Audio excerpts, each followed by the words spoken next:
இன்றைய திருப்பலி வேதாகம வாசகங்கள். பாஸ்கா காலம் முதல் வாரம் வெள்ளி. முதல் வாசகம் திருத்தூதர் பணிகள் நூலிலிருந்து வாசகம். 4ஆம் அதிகாரம் 1-12 வரை உள்ள இறைவார்த்தைகள். அந்நாட்களில் பேதுருவும் யோவானும் மக்களோடு பேசிக் கொண்டிருந்தனர். அப்போது குருக்களும் சதுசேயர்களும் கோவில் காவல் தலைவரும் அங்கு வந்தார்கள். அவர்கள் மக்களுக்கு கற்பிப்பதையும் இறந்தோர் இயேசுவின் மூலம் உயிர்த்தெழுவார் என்று அறிவித்ததையும் கண்டு எரிச்சல் அடைந்து அவர்களை கைது செய்தார்கள். ஏற்கனவே மாலையாகிவிட்டதால் மறுநாள் வரை காவலில் வைத்தார்கள். அவர்களுடைய வார்த்தைகளை கேட்க பலரும் நம்பிக்கை கொண்டனர். இவ்வாறு நம்பிக்கை கொண்ட ஆண்களது எண்ணிக்கை ஏறக்குறைய 5000. மறுநாள் தலைவர்களும் மூப்பர்களும் மறைநூல் அறிஞர்களும் எருசலேமில் ஒன்று கூடினார்கள். அவர்களுடன் தலைமை குருவான அன்னாவும் கயபா, யோவான், அலெக்சாந்தர் ஆகியோரும் தலைமை குருவின் குடும்பத்தை சேர்ந்த அனைவரும் கூடியிருந்தார்கள். அவர்கள் திருத்தூதர்களை நடுவில் நிறுத்தி, நீங்கள் எந்த வல்லமையால் அல்லது எந்த பெயரால் இதனை செய்தீர்கள் என்று வினவினார்கள். அப்பொழுது பேதுரு தூய ஆவியால் ஆட்கொள்ளப்பட்டு அவர்களுக்கு மறுமொழியாக கூறியது, மக்கள் தலைவர்களே, மூப்பர்களே, உடல் நலமற்றிருந்த இவருக்கு நாங்கள் செய்த நற்செயல் எப்படி நிகழ்ந்தது என்பதை குறித்து நாங்கள் இன்று விசாரணை செய்யப்படுகிறோம்.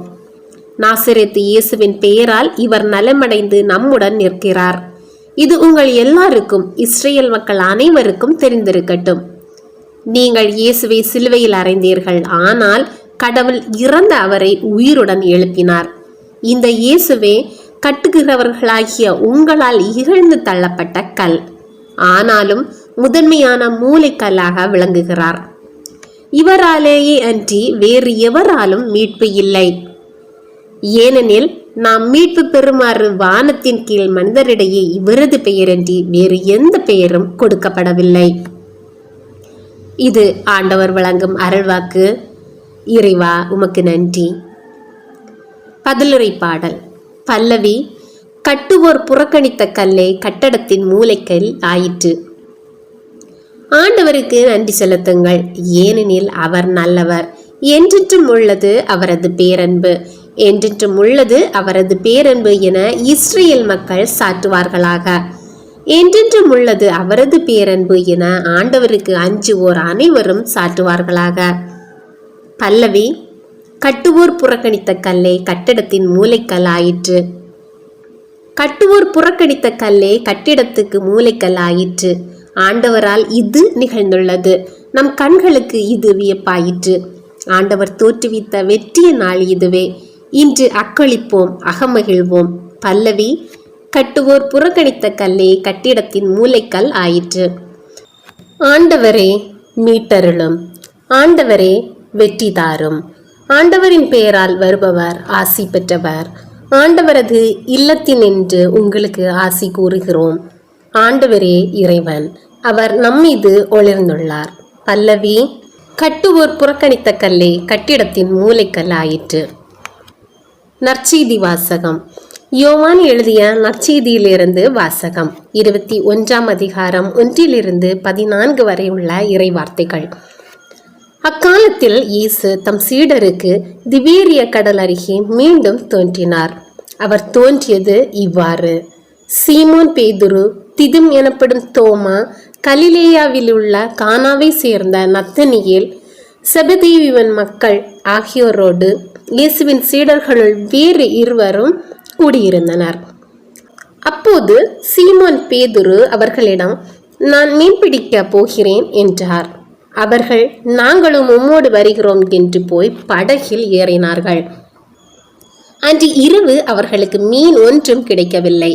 ஏற்கனவே விடியற்காலை ஆகியிருந்தது. இயேசு கரையில் நின்றார். ஆனால் அவர் இயேசு என்று சீடர்கள் அறிந்து கொள்ளவில்லை. இயேசு அவர்களிடம், பிள்ளைகளே, மீன் ஒன்றும் படவில்லையா என்று கேட்டார். அதற்கு அவர்கள் இல்லை என்றார்கள்.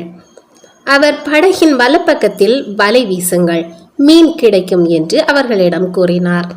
அவர்களும் அவ்வாறே வீசினார்கள். மீன்கள் மிகுதியாய் அகப்பட்டதால் அவர்களால் வலையை இழுக்க முடியவில்லை. இயேசுவின் அன்பு சீடர் அதை கண்டு பேதுருவிடம், அங்கு நிற்பவர் ஆண்டவர்தாம் என்றார். அதை கேட்டவுடன் தம் ஆடையை களைந்திருந்த சீமோன் பேதுரு ஆடையை இடுப்பில் கட்டிக்கொண்டு கடலில் குதித்தார். மற்ற சீடர்கள் மீன்களுடன் வலையை இழுத்து கொண்டு படகிலேயே வந்தார்கள். அவர்கள் கரையிலிருந்து வெகு தொலைவில் இல்லை, ஏறக்குறைய 100 மீட்டர் தொலையில்தான் இருந்தார்கள். படகை விட்டு இறங்கியவுடன் கரையினால் தீ மூட்டியிருப்பதையும் அதன் மீது மீன் வைத்திருப்பதையும் அவர்கள் கண்டார்கள். அங்கு அப்பமும் இருந்தது. இயேசு அவர்களிடம், நீங்கள் இப்போது பிடித்தவற்றில் சில மீன்களை கொண்டு வாருங்கள் என்றார். சீமோன் பேதுரு படகில் ஏறி வலையை கரைக்கு இழுத்தார். வலை நிறைய பெரிய மீன்கள் இருந்தன. அவற்றின் எண்ணிக்கை 153. இத்தனை மீன்கள் இருந்தும் வலை கிழியவில்லை. இயேசு அவர்களிடம், உணவருந்த வாருங்கள் என்றார். சீடர்கள் எவரும் நீர் யார் என்று இயேசுவிடம் கேட்க துணியவில்லை.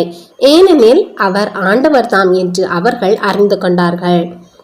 இயேசு அவர்கள் அருகில் வந்து அப்பத்தை எடுத்து அவர்களிடம் கொடுத்தார். மீனையும் அவ்வாறே கொடுத்தார்.